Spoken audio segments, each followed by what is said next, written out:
Assalamualaikum warahmatullahi wabarakatuh, sahabat cinta Islam Channel. Hari kiamat merupakan sebuah kepastian yang akan terjadi pada alam semesta ini. Setelah dunia dihancurkan sehancur-hancurnya, manusia akan dibangkitkan dan dikumpulkan di padang mahsyar untuk menerima penghakiman atas segala amal perbuatannya semasa hidup di dunia.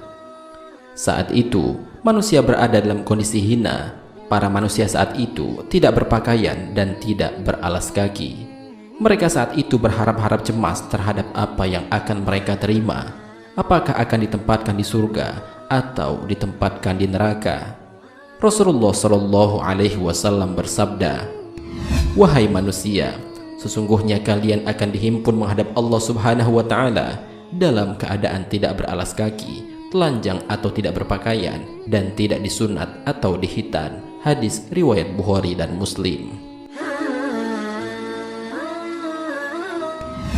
Namun, di saat kebanyakan orang merasakan kecemasan yang tinggi, ada golongan manusia yang akan mendapatkan perlakuan terhormat pada saat itu. Mereka disalami oleh malaikat karena amalnya sewaktu menjalani hidup di dunia. Lantas, siapakah mereka yang mendapat penghormatan disalami malaikat itu? Mau tahu jawabannya? Simak ulasannya dengan menonton video ini hingga akhir. Sebelum lanjut, bagi kalian yang belum subscribe, silahkan untuk menekan tombol subscribe terlebih dahulu. Aktifkan lonceng notifikasinya. Bagikan video ini kepada teman-teman kalian agar semakin banyak orang yang mendapatkan manfaat dari channel ini.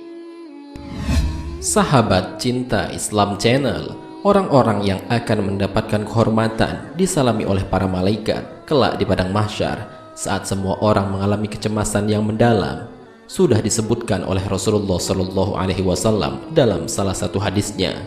Diriwayatkan dari Ibnu Abbas radhiyallahu anhu, Rasulullah Shallallahu Alaihi Wasallam pernah bersabda, 3 kelompok yang akan berjabat tangan dengan malaikat sewaktu dibangkitkan dari kuburnya, mereka itu adalah para syuhada, orang-orang mukmin yang bertahajud di bulan Ramadan, dan mereka yang berpuasa di hari Arafah. Pertama, para syuhada. Syuhada adalah orang-orang yang optimis dan percaya diri untuk menyerahkan seluruh hidup dan matinya hanya di jalan Allah Subhanahu wa Ta'ala. Syahid di medan jihad memiliki kedudukan yang mulia dalam Islam. Mereka rela meregang nyawanya demi berjuang di jalan Allah Subhanahu wa Ta'ala, sehingga mereka para syuhada mendapatkan kedudukan tinggi dengan mendapatkan penghormatan disalami oleh makhluk Allah, malaikat yang mulia tersebut. Rasulullah Shallallahu Alaihi Wasallam bersabda, ketika para hamba Allah dibangkitkan untuk dihisab, datanglah sekelompok manusia sambil memanggul pedang mereka di leher dengan darah bercucuran.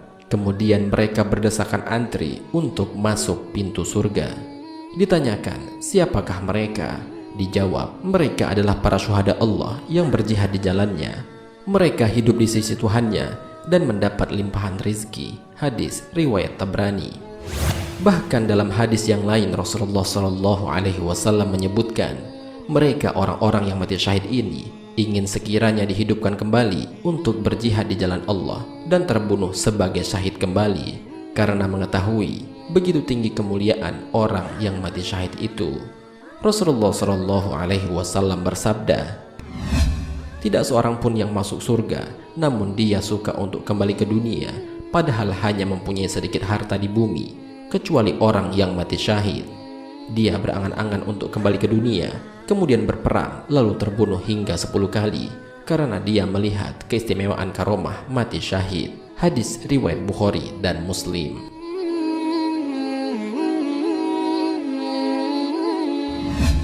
Kedua, mukmin yang bertahajud di bulan Ramadan. Golongan kedua yang akan disalami oleh malaikat pada hari kiamat adalah orang-orang yang melakukan sholat tahajud pada malam-malam di bulan Ramadan. Bulan Ramadan memang menjadi momen yang tepat untuk umat Islam berlomba-lomba melakukan kebajikan. Tidak hanya amalan wajib, amalan sunnah pun memiliki tingkat pahala yang besar jika dilaksanakan pada bulan ini.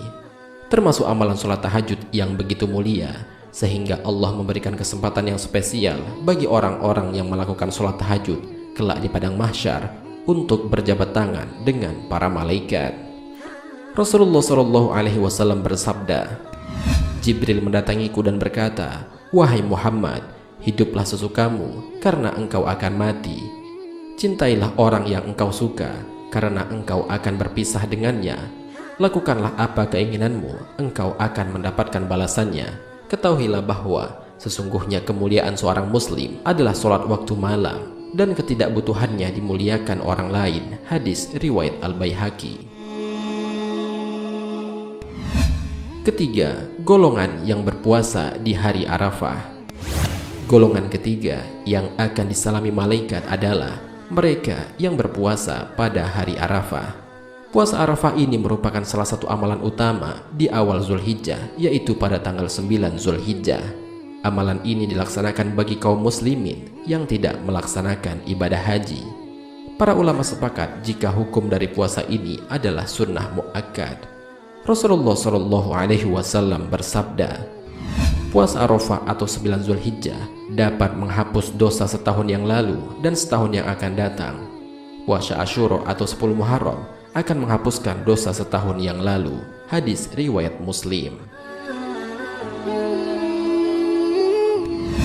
Sahabat Cinta Islam Channel, demikianlah penjelasan mengenai 3 orang yang akan diberikan kemuliaan bersalaman kepada para malaikat kelak di padang mahsyar.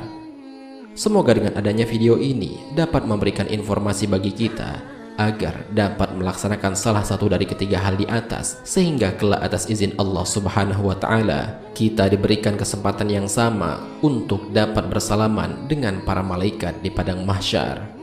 Marilah kita berdoa kepada Allah Subhanahu wa Ta'ala, semoga kita diberikan jalan yang lurus oleh Allah untuk tetap istiqomah dalam iman dan Islam, sehingga kelak dapat diridhoi oleh Allah untuk masuk ke dalam surga dengan hisab yang ringan. Amin ya rabbal alamin. Wallahu a'lam bishawab. Jika terdapat kesalahan dalam penyampaian ini, admin mohon maaf, dan itu merupakan kesalahan dari admin sendiri. Jika ada benarnya, itu adalah dari Allah Subhanahu wa Ta'ala. Semoga bermanfaat. Wassalamualaikum warahmatullahi wabarakatuh.